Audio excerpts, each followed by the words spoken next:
ପିଲାମାନେ, ଆରମ୍ଭ କରିବା ତମମାନଙ୍କ ପାଇଁ କାର୍ଯ୍ୟକ୍ରମ କିଶୋର ଚକ୍ର।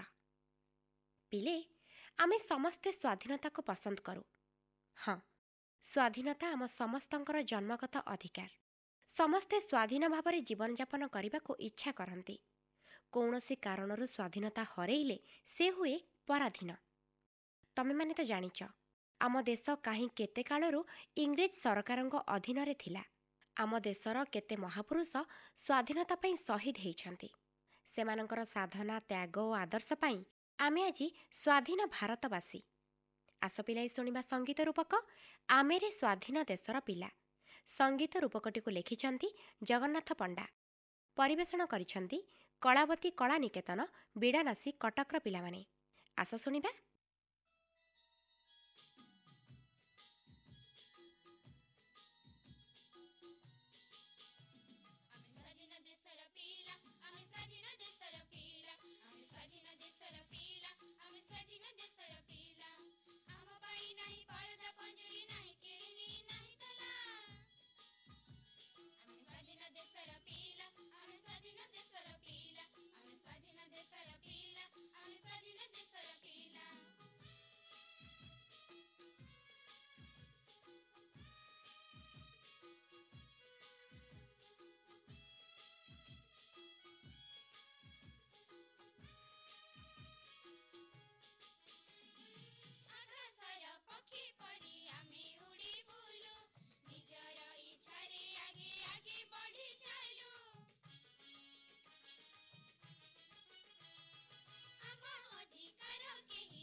ଆରେ ବାପରେ, କେତେ ଚଢ଼େଇ କିଚିରି ମିଚିରି କରି କମ୍ପେଇ ଦଉଛନ୍ତି। କେତେ ପ୍ରକାର ରଙ୍ଗ, କେତେ ପ୍ରକାର ସ୍ୱର, କେତେ କୁନି କୁନି ଚଢ଼େଇ ବି ଅଛନ୍ତି।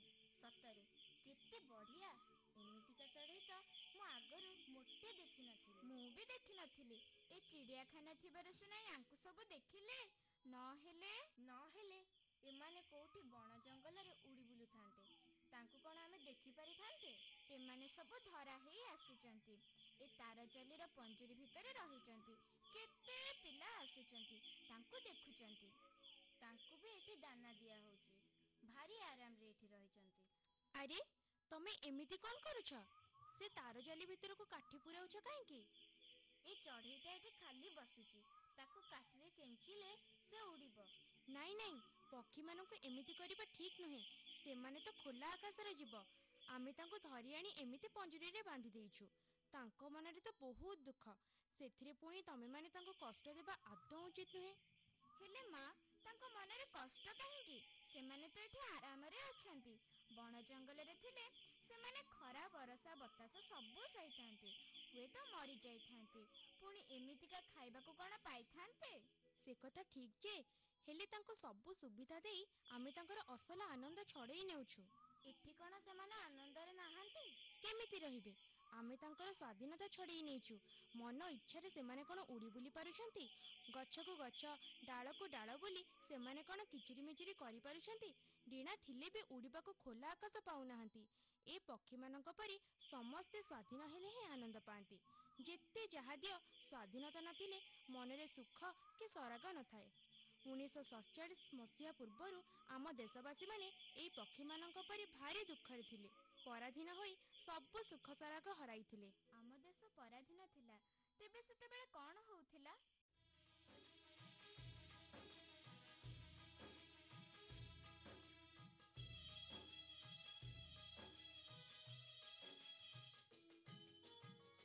ଅନ୍ଧାର ଥିଲା ଏଇ ମୁଲକ,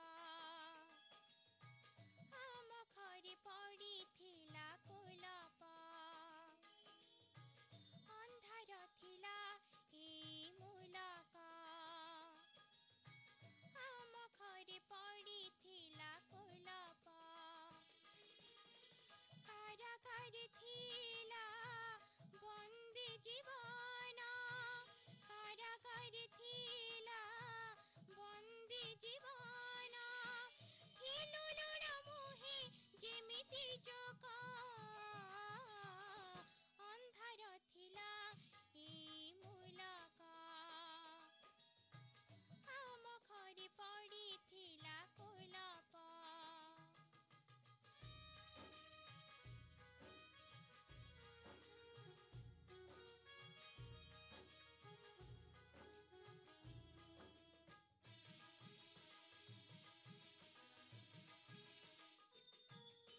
କଥା କହିବାରେ ଆକଟ, ଶାସନଟା ପୁରା କପଟ।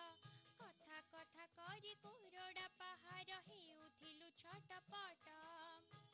ଅତ୍ୟାଚାରୀଙ୍କର ଅତି ଅଦଉତି, କଲବଲ ଆମେ ଭାରତ ଲୋକ।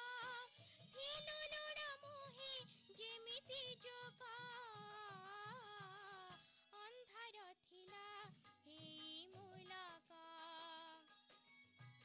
ଆମ ଘରେ ପଡ଼ିଥିଲା କୋଲପ।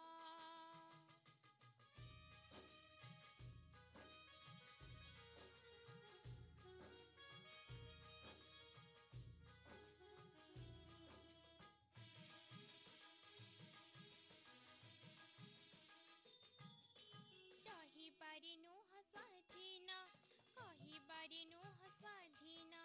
ଜୀବନ ଜୀବିକା ପେଟ ପୋଷା ପାଇଁ ସେଥିରେ ବି ପରାଧୀନ। ଏ ପକ୍ଷୀଙ୍କ ପରି ଶାସନ ପଞ୍ଜୁରୀ, ଭୟ ଭୁଲିଥିଲୁ ଶୋଷ କି ଭୋକ।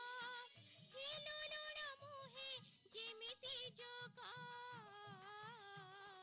ଅନ୍ଧାର ଥିଲା ଏଇ ମୁଲକ, ଆମ ଘରେ ପଡ଼ିଥିଲା କୋଲପ। ଅନ୍ଧାର ଥିଲା ଏଇ ମୁଲକ,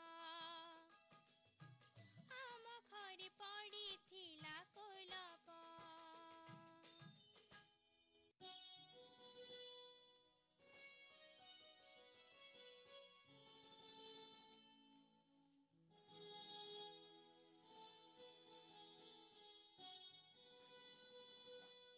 ସତରେ ଏତେ ହଇରାଣ?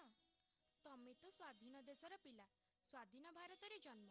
ହେଲେ ସେତେବେଳେ ତମ ଭଳିଆ ଯେଉଁ ପିଲାମାନେ ଥିଲେ, ସେମାନେ ମଧ୍ୟ ପରାଧୀନତାରେ କଲବଲ ହୋଇଯାଉଥିଲେ। ବଡ଼ମାନଙ୍କ ପରି ସେମାନେ ମଧ୍ୟ ବାନର ସେନା ହୋଇ ଶାସନର ବିରୋଧ କରିଥିଲେ। ସେ ପିଲାମାନେ କ'ଣ ପାଠ ପଢ଼ୁନଥିଲେ? ଅନେକ ପିଲା ପାଠପଢ଼ା ଛାଡ଼ି ଆନ୍ଦୋଳନରେ ମାତିଥିଲେ। କାହିଁକି ନା ପାଠଶାଠ ଯେତେ ପଢ଼ିଲେ ବି ସ୍ୱାଧୀନତା ନ ମିଳିଲେ କିଛି ଭଲ ଲାଗିବନି। ତେବେ ସେଇଥିପାଇଁ ଏ ଚଢ଼େଇମାନଙ୍କୁ ଭଲ ଲାଗୁନଥିବ। ହଁ, ଠିକ୍ କହିଛୁ। ହଁ, କଥାଟିଏ ମନେ ପଡ଼ିଲା। ଆମ ଏଇ ଓଡ଼ିଶାର ତମ ଭଳିଆ ଗୋଟେ ପିଲା, ନାଁ ତାର ବାଜିଆ, ବାଜି ରାଉତ। ତା କଥା କହୁଛି ଶୁଣ। ସେତେବେଳେ ଚାଲିଥାଏ ରାଜୁଡ଼ା ଶାସନ। ଇଂରେଜ ସରକାରଙ୍କ ସାହସ ପାଇ ରାଜା ଜମିଦାରମାନେ ମନ ଇଚ୍ଛା ଶାସନ କରୁଥିଲେ। ଢେଙ୍କାନାଳରେ ମଧ୍ୟ ଏମିତି ଚାଲିଥିଲା।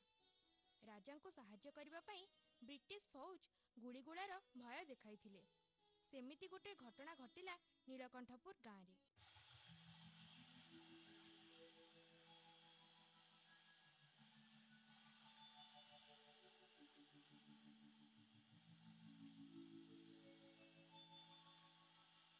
ଘାଟ ଜଗିଥିଲା ବାଜିଆ। ନଈ କୂଳରେ ପହଞ୍ଚିଗଲେ ବ୍ରିଟିଶ ଫୌଜ। ନଈ ପାର କରିଦେବାକୁ ସେମାନେ ବାଜିଆକୁ କହିଲେ। ହେଲେ ବାଜିଆ ଛୋଟ ପିଲା ହେଲେ ବି ସେମାନଙ୍କୁ ଠିକ୍ ଚିହ୍ନି ପାରିଥିଲା। ପ୍ରଜାମଣ୍ଡଳର ସଭା ସମିତିରୁ କିଛି କିଛି ବୁଝିଥିଲା। ଡଙ୍ଗାରେ ପାରି କରିବାକୁ ରୋକଠୋକ୍ ମନା କରିଦେଲା। ଆଉ ତାପରେ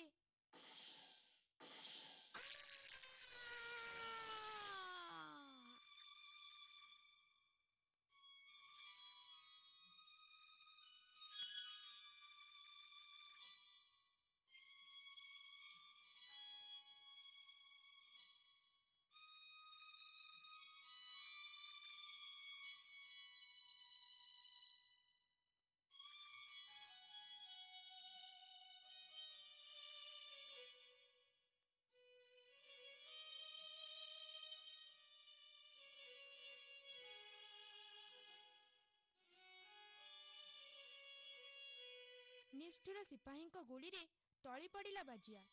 ସାରା ମୁଲକର ନାଁ ଉଜ୍ଜ୍ୱଳ କରି ସେ ଶହୀଦ ହେଲା। ଦେଶ ପାଇଁ ସେ ଜୀବନ ଦେଲା।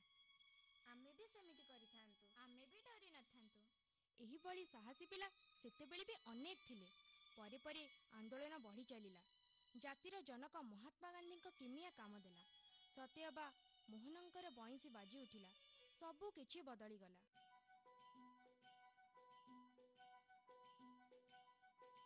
ବଇଁଶୀବାଲାରେ ବଇଁଶୀବାଲା, ତୁ ଏମିତି ବଇଁଶୀ ବଜେଇଦେଲୁ।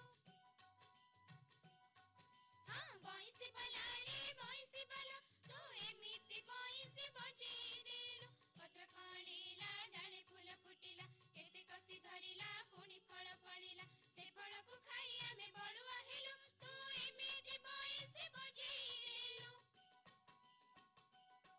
ହଁ, ବଇଁଶୀବାଲାରେ ବଇଁଶୀବାଲା, ତୁ ଏମିତି ବଇଁଶୀ ବଜେଇଦେଲୁ। ବଇଁଶୀବାଲାରେ ବଇଁଶୀବାଲା, ତୁ ଏମିତି ବଇଁଶୀ ବଜେଇଦେଲୁ।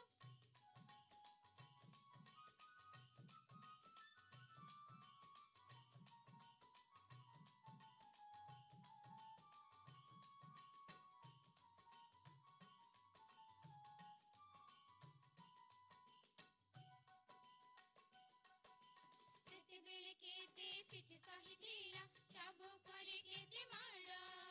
କାହା ପାଇଁ ବେଡ଼ା, କାହା ପାଇଁ କରଡ଼ା, ହାଡ଼ ଭାଙ୍ଗି ମଡ଼ ମଡ଼।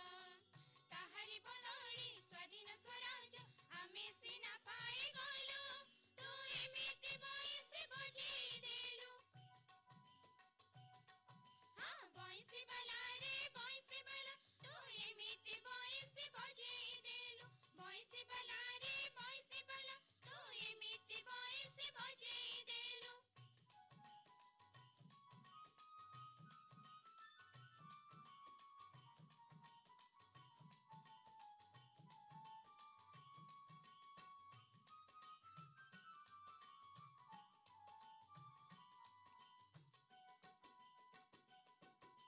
ତାଙ୍କ ଗୁଣ ଗୁଳି ଋଣ ଶୁଝିବାକୁ କରିଅଛୁ ଆମେ ପଣ। ତ୍ରିରଙ୍ଗା ଦଳରେ ଏକାଠି ହୋଇଛୁ ବାଳକ ବାଳିକା ଗଣ। ଆମରି ଭିତରେ ଏକତା ରଖିକି ଜନଗଣ ମନ ବୋଲୁ, ତୁ ଏମିତି ବଇଁଶୀ ବଜେଇଦେଲୁ। ହଁ, ବଇଁଶୀବାଲାରେ ବଇଁଶୀବାଲା, ତୁ ଏମିତି ବଇଁଶୀ ବଜେଇଦେଲୁ। ବଇଁଶୀବାଲାରେ ବଇଁଶୀବାଲା, ତୁ ଏମିତି ବଇଁଶୀ ବଜେଇଦେଲୁ।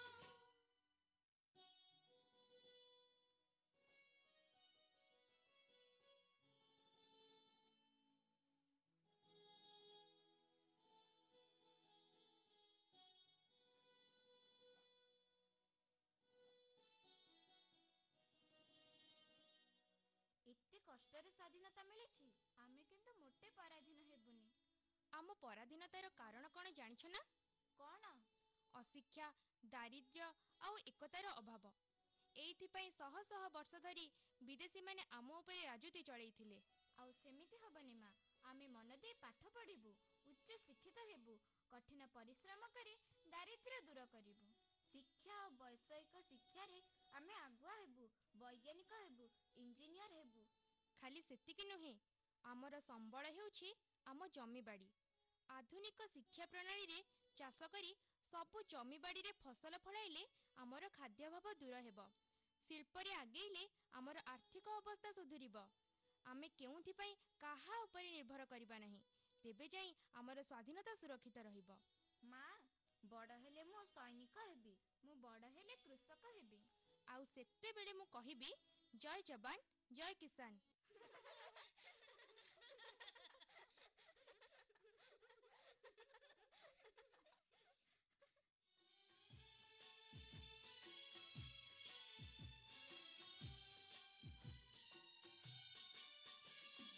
ଆକାଶ ତାରା ମାଟିରେ ମଲି, ପାଣିରେ ଫୁଟେ କଇଁ, ତିନି ଜାଗାରେ ତିନି ବାହିନୀ ଅଛି ସଜାଗ ହୋଇ। ଆମ ଭାରତ ମାତା ପାଇଁ, ଆମ ସ୍ୱାଧୀନତା ରକ୍ଷା ପାଇଁ, ଆମ ଭାରତ ମାତା ପାଇଁ, ଆମ ସ୍ୱାଧୀନତା ରକ୍ଷା ପାଇଁ। ଆକାଶ ତାରା ମାଟିରେ ମଲି, ପାଣିରେ ଫୁଟେ କଇଁ, ତିନି ଜାଗାରେ ତିନି ବାହିନୀ ଅଛି ସଜାଗ ହୋଇ। ଆମ ଭାରତ ମାତା ପାଇଁ, ଆମ ସ୍ୱାଧୀନତା ରକ୍ଷା ପାଇଁ, ଆମ ଭାରତ ମାତା ପାଇଁ, ଆମ ସ୍ୱାଧୀନତା ରକ୍ଷା ପାଇଁ।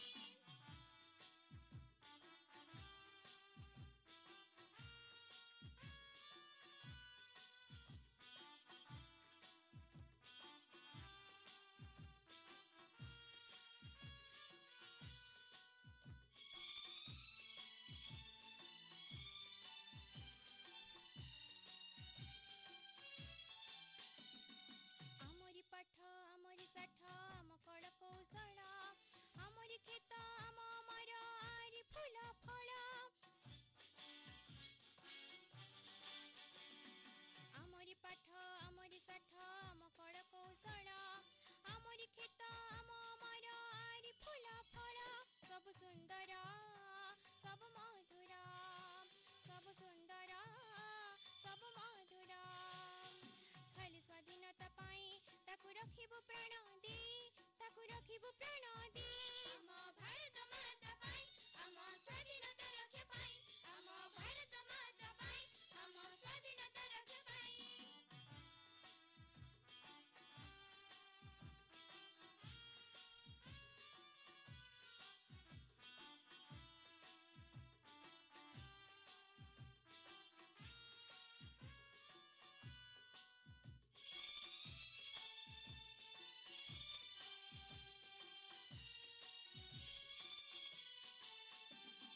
ବନ୍ଧା ହୋଇଲେ ସିଂହ ଛୁଆ ବି ଠେକୁଆ ପରି ହୁଏ, କୁକୁର ଛୁଆ ଖୋଲା ବୁଲିଲେ ଆଖି ଦେଖେଇ ଦିଏ।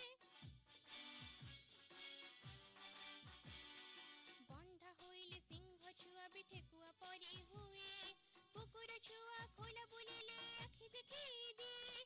ଆମେ ସେମିତି ସ୍ୱାଧୀନ ପିଲା, ଆମେ ସେମିତି ସ୍ୱାଧୀନ ପିଲା। ଡର ଭୟ ଆମ ନାହିଁ, ଆମେ ଯିବୁନି କେବେ ନାହିଁ, ଆମେ ଯିବୁନି କେବେ ନାହିଁ। ଆମ ଭାରତ ମାତା ପାଇଁ, ଆମ ସ୍ୱାଧୀନତା ରକ୍ଷା ପାଇଁ, ଆମ ଭାରତ ମାତା ପାଇଁ, ଆମ ସ୍ୱାଧୀନତା ରକ୍ଷା ପାଇଁ। ଆକାଶ ତାରା ମାଟିରେ ମଲି, ପାଣିରେ ଫୁଟେ କଇଁ, ତିନି ଜାଗାରେ ତିନି ବାହିନୀ ଅଛି ସଜାଗ ହୋଇ। ଆମ ଭାରତ ମାତା ପାଇଁ, ଆମ ସ୍ୱାଧୀନତା ରକ୍ଷା ପାଇଁ, ଆମ ଭାରତ ମାତା ପାଇଁ, ଆମ ସ୍ୱାଧୀନତା ରକ୍ଷା ପାଇଁ, ଆମ ଭାରତ ମାତା ପାଇଁ, ଆମ ସ୍ୱାଧୀନତା ରକ୍ଷା ପାଇଁ, ଆମ ଭାରତ ମାତା ପାଇଁ, ଆମ ସ୍ୱାଧୀନତା ରକ୍ଷା ପାଇଁ, ଆମ ଭାରତ ମାତା ପାଇଁ, ଆମ ସ୍ୱାଧୀନତା ରକ୍ଷା ପାଇଁ। ଶୁଣିଲ ପିଲେ ସଙ୍ଗୀତ ରୂପକ ଆମେରେ ସ୍ୱାଧୀନ ଦେଶର ପିଲା। ପିଲେ, ତମେ ସବୁ ପାଠ ପଢ଼ୁଛ। ପାଠପଢ଼ା ଛଡ଼ା ତମମାନଙ୍କ ଭିତରେ କେତେ ପ୍ରତିଭା ସବୁ ରହିଛି। ଆଜି ଆମ ପାଖରେ ଏମିତି ଜଣେ ପ୍ରତିଭାବାନ ଭାଇ ଅଛନ୍ତି ଯିଏକି ପାଠପଢ଼ା ସହିତ ଦୁଇ ପ୍ରକାରର ବାଦ୍ୟଯନ୍ତ୍ର ବଜେଇ ପାରନ୍ତି। ଆସ ତାଙ୍କ ସହ କଥା ହେବା। ତାଙ୍କ ସହିତ କଥା ହେଇଛନ୍ତି ଜୟଶ୍ରୀ ଅପା। ତମ ନାଁଟା କ'ଣ କହିଦେଲ? ମୁଁ ଓମ୍ ଆଦିତ୍ୟ ଶତପଥୀ। ତମେ କୋଉଠି ପାଠ ପଢୁଛ? ମୁଁ Saint Xavier High School Barabati Stadium କଟକରେ ପଢ଼ୁଛି। କୋଉ କ୍ଲାସରେ ପାଠ ପଢୁଛ? ମୁଁ 10th କ୍ଲାସରେ ପଢ଼ୁଛି। 10th କ୍ଲାସ୍ ମାନେ ଫାଇନାଲ ପରୀକ୍ଷା ଏଥର। ହୁଁ। ତମେ ଜାଣିଛ 10th ପରୀକ୍ଷା ହେଲେ ଗୋଟେ ଯେମିତି ବଡ଼ ଚିନ୍ତା ବାପା ମାଙ୍କ ମୁଣ୍ଡରେ ପଶିଯାଏ ଯେ ମୋ ଛୁଆର 10th ପରୀକ୍ଷା, ଆଉ ସେକୁ ବହୁତ ସମୟ ଦେବାକୁ ପଡ଼ିବ ପାଠ ପଢ଼ାରେ। କିନ୍ତୁ ତମେ ତ ପାଠପଢ଼ା ଛଡ଼ା ବାଦ୍ୟଯନ୍ତ୍ର ମଧ୍ୟ ବଜାଉଛ। ଏ ପାଠପଢ଼ା ଆଉ ଯେଉଁ ବାଦ୍ୟଯନ୍ତ୍ର ବଜାଉଛ ତାର ସମନ୍ୱୟ କେମିତି ରକ୍ଷା କରୁଛ? ମୁଁ ସବୁର ଟାଇମ୍ ମ୍ୟାନେଜମେଣ୍ଟ କରୁଛି। ସବୁକୁ କେମିତି ଇକ୍ୱାଲି ଇମ୍ପୋର୍ଟାନ୍ସ ଦେବି, ସବୁ ମୁଁ ଟାଇମ୍ ଟେବୁଲ୍ କରିକି ରଖିଛି। ତମେ ବାଲାନ୍ସ କରିକି ତମ ପାଠ ସହିତ ବାଦ୍ୟଯନ୍ତ୍ର ଯେଉଁ କଳାଟା ତମର ଅଛି ତାକୁ ଚଲେଇଛ ନା? ବାପା ମା କିଛି କହନ୍ତିନି ତମେ ଯେତେବେଳେ ପାଠ ଛାଡ଼ିକିରି ବଜାଅ? ନା, ସେ କେବେ କେବେ ରାଗନ୍ତି ଯଦି ମୁଁ ଗୋଟେ ପାଠ ପଢ଼ୁଥିବି ହଠାତ୍ କି ଡିଷ୍ଟ୍ରାକ୍ଟ ହେଇକି ପୁଣି ବଜେଇବି, ସେମିତି ସେ ରାଗିବେ। କିନ୍ତୁ ଯଦି ମୋ ଟାଇମ୍ ମ୍ୟାନେଜମେଣ୍ଟରେ ଏତିକି ଭିତରେ ଏତିକି ସମୟରେ ବଜେଇବି, ସବୁ ଠିକ୍ରେ କରିବି, ତାହେଲେ ସେ ଖୁସି ହେବେ। ଏନକରେଜ୍ କରୁଛନ୍ତି ତମକୁ, ପ୍ରୋତ୍ସାହନ ଦେଉଛନ୍ତି ନା? ତମ ଘରେ କ'ଣ କିଏ ସେମିତି ଆଗରୁ କଳାକାର ଥିଲେ? ନା, କିଏ ନଥିଲେ। ଆଉ ତମ ଭିତରେ ଏଇ ପ୍ରତିଭା କେମିତି ଆସିଲା? ତମେ କେମିତି ଭାବିଲ ଯେ ମୁଁ ବଜେଇବି କିଛି ଗୋଟେ ଇନଷ୍ଟ୍ରୁମେଣ୍ଟ? ମୋ ବାପାଙ୍କର ମ୍ୟୁଜିକ୍ ପ୍ରତି ବହୁତ ଆଗ୍ରହ ଥିଲା। ସେଇ ଯୋଗୁଁ ମୋ ଭିତରେ ବି ମ୍ୟୁଜିକ୍ ପ୍ରତି ଦୁର୍ବଳତା ଅଛି। ତମେ କୋଉ ଦିଟା ବାଦ୍ୟଯନ୍ତ୍ର ବଜାଉଛ ଅବିଯାହିତ ପିଲାମାନଙ୍କୁ କହିଲନି? ମୁଁ ଗିଟାର ଆଉ ମେଣ୍ଡୋଲିନ୍ ବଜାଏ। ଦିଟା ଯାକ ପାଶ୍ଚାତ୍ୟ ବାଦ୍ୟଯନ୍ତ୍ର। ଏଇ ଦିଟାକୁ କେମିତି ଚୁଜ୍ କଲ? ମାନେ କେମିତି ଭାବିଲ ଯେ ମୁଁ ଗିଟାର ଆଉ ମାଣ୍ଡୋଲିନ୍ ବଜେଇବି, ଆଉ ଅନ୍ୟ ଯନ୍ତ୍ର କାହିଁ ବଜେଇବିନି? ନା, ମୋର ସେମିତି ନାହିଁ। ମୋତେ ସବୁ ଯନ୍ତ୍ର ହିଁ ଇକ୍ୱାଲ୍ ଇମ୍ପୋର୍ଟାନ୍ସରେ ମୁଁ ନିଏ। ମୋତେ ସବୁ ଯନ୍ତ୍ର ହିଁ ଶୁଣିଲେ ବହୁତ ଭଲ ଲାଗେ। କିନ୍ତୁ ମୁଁ ଷ୍ଟ୍ରିଙ୍ଗ ଇନଷ୍ଟ୍ରୁମେଣ୍ଟକୁ ଚୁଜ୍ କଲି। ତା ସହ ଆଗକୁ ବଢ଼ିଆ ସହ ବି ମୁଁ ଅନ୍ୟ ଷ୍ଟ୍ରିଙ୍ଗ ଇନଷ୍ଟ୍ରୁମେଣ୍ଟ ବି ବଜେଇବି। ତମର ଇଚ୍ଛା ଅଛି ମାନେ ଅନ୍ୟାନ୍ୟ ବାଦ୍ୟଯନ୍ତ୍ର ମଧ୍ୟ ବଜେଇବାକୁ? ବର୍ତ୍ତମାନ ତମେ ଗିଟାର ଆଉ ମାଣ୍ଡୋଲିନ୍ ବଜାଉଛ। କେତେ ବର୍ଷ ହେଲାଣି ତମେ ଶିଖିଲଣି? ମୁଁ ପାଖାପାଖି 5 ବର୍ଷ ହେବ ଶିଖିଲିଣି। କାହା ପାଖରେ ଶିଖୁଛ? କ'ଣ ତମ ସାଙ୍ଗ ନା? ମୋ ସାଙ୍ଗ ନାଁ ହେଲେ ଭାବାତୋଷ ମହାନ୍ତି, ଯାହାଙ୍କୁ ମୁଁ ମନୀଷା ଡାକେ। ସେ ଦିଟା ଯାକ ଇନଷ୍ଟ୍ରୁମେଣ୍ଟ ଶିଖଉଛନ୍ତି ତମକୁ? କିନ୍ତୁ ସେ ନିଜେ ବହୁତ ଷ୍ଟ୍ରିଙ୍ଗ ଇନଷ୍ଟ୍ରୁମେଣ୍ଟ ଜାଣିଛନ୍ତି ଆଉ ସେ ବଜାନ୍ତି। ତମକୁ କୋଉଟା ବେଶୀ ପସନ୍ଦ, ଗିଟାରଟା ପସନ୍ଦ ନା ମାଣ୍ଡୋଲିନ୍ ପସନ୍ଦ? ମୋତେ ସେମିତିରେ ଦିଟାକ ହିଁ ପସନ୍ଦ, କିନ୍ତୁ ଶିଖିବା ଅନୁଯାୟୀ ମୁଁ ଫାଷ୍ଟ ଗିଟାରକୁ ଚୁଜ୍ କଲି। ତାହେଲେ ଆଜି ଆମର ପିଲାମାନେ ଯେଉଁ ସବୁ ତମକୁ ଆଜି ବସି ଶୁଣୁଛନ୍ତି ରେଡ଼ିଓରେ, ତାଙ୍କୁ ଗିଟାରରେ କ'ଣ ବଜେଇକି ଶୁଣେଇବ ପ୍ରଥମେ? ମୁଁ ଗିଟାରରେ ଫାଷ୍ଟ ବଜେଇବି ଗୋଟେ ହିନ୍ଦୀର ଗୀତ, ପୁରୁଣା ଗୀତ, କର୍ଜ ଥିମ୍। କର୍ଜ ଫିଲ୍ମର? ସେ ଫିଲ୍ମରେ ଏଇ ଯେଉଁ ମ୍ୟୁଜିକ୍ଟା କିଏ ଦେଇଥିଲେ ଜାଣିଛ? ଲକ୍ଷ୍ମୀକାନ୍ତ ପ୍ୟାରେଲାଲ। ବଜେଇ ଦିଅ।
खूब सुंदर बजेकी तुमे आमको कर्जर थीमटा शुणेल बहुत बढ़िया लगिला। आशा करुच्ची आम पिला माने जो मान सब रेडियो बसी शुणुचंती तांको मध्य भल लागिथिबो।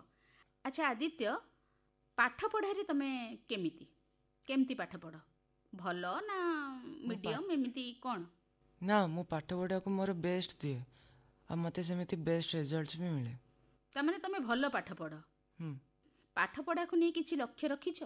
मु बड़ है कि गोटे IITian हेबी तास देश ପାଇଁ बहुत टेक्नोलोजी डेवलप करबी। तमे IIT सेक्टर रे जीवा को चाहुछ, सेति पई तुमको एबेठु तो बहुत परिश्रम करिया पड़िबो। राजी परिश्रम करिया को, कारण तमर तो समय भाग ही जाउची, अधा इंस्ट्रूमेंट बजेबारे अधा पाठ पढ़िबारे। केमती भाबुछ?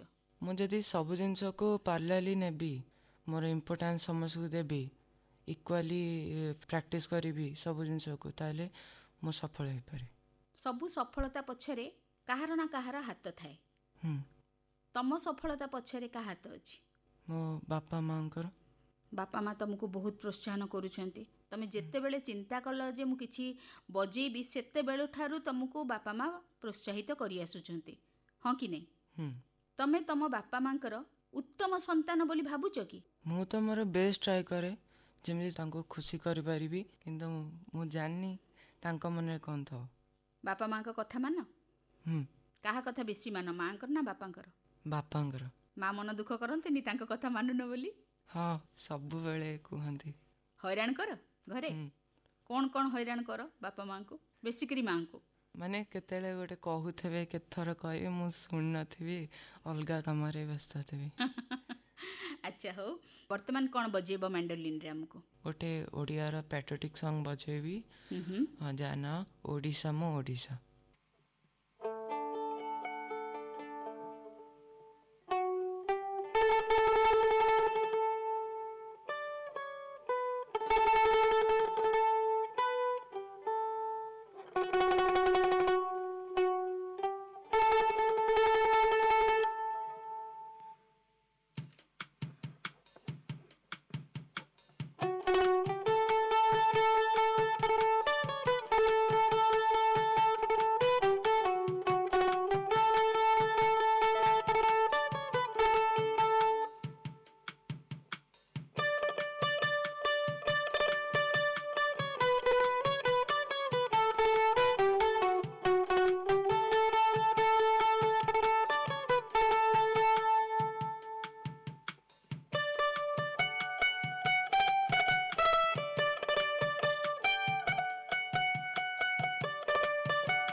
आदित्य तुम सहित कथा है बहुत भल लगिला। तमे आमको खूब सुंदर इंस्ट्रूमेंट रे, मैंडोलिन रे, गिटार रे एते बढ़िया धुन बजे सुनेल, तुमको बहुत बहुत धन्यवाद। हो पिला माने आजी पई किशोर चक्र एतिकी हेले पुणी अपेक्षा करिथिबो आगामी शनिवार को।